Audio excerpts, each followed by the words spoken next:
This led Bohr to conclude that around the nucleus of an atom, an electron may occupy only certain precise orbits or energy levels.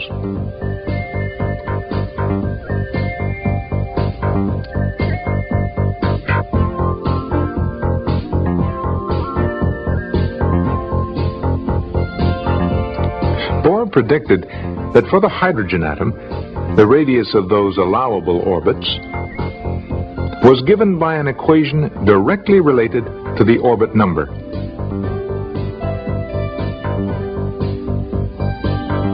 Because the radius depends on the square of the orbit number, the distance to successive orbits increases rapidly.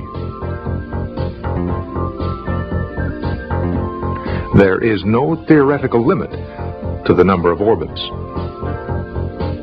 Bohr developed another equation to predict the speed of an electron in each orbit.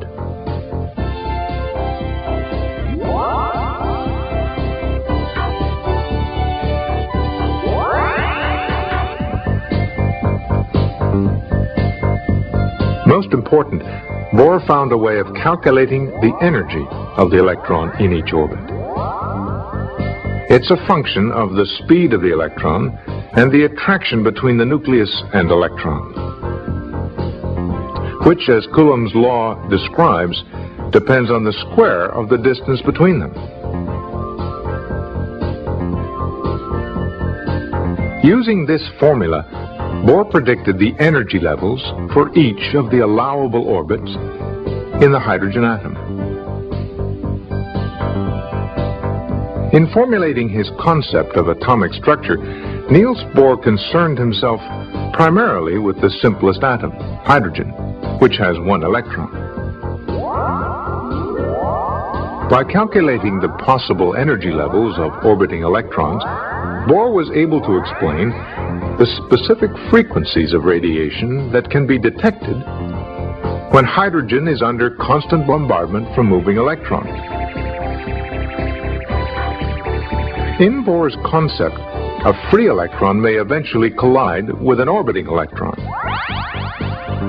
Such a collision can transfer energy to the orbiting electron. The question is, how much energy must be carried by the free electron in order to knock an orbiting electron out of its orbit? What is needed is enough energy to overcome the difference between this orbit and another higher orbit.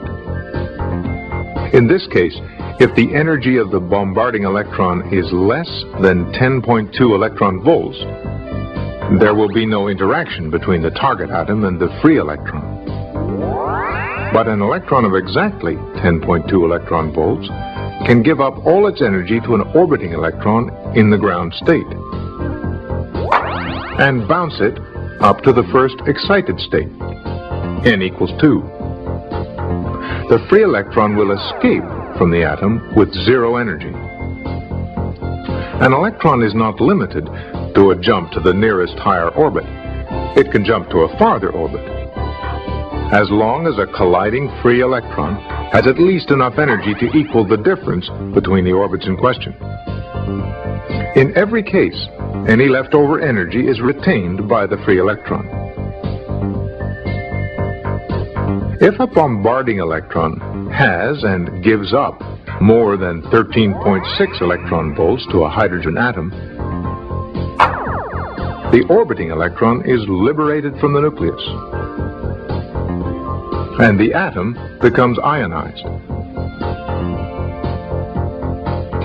The energy difference between orbits is the key to explaining the hydrogen spectrum, because electrons quickly return to closer orbits. Bohr proposed that the electron, in returning to a lower orbit, would give off, in the form of a photon, a quantum of energy that exactly equals the difference in energy between the two orbits. This photon is, of course, detectable radiation. For the hydrogen atom, Bohr calculated the energy differences between all the allowable orbits and the frequency of a corresponding photon.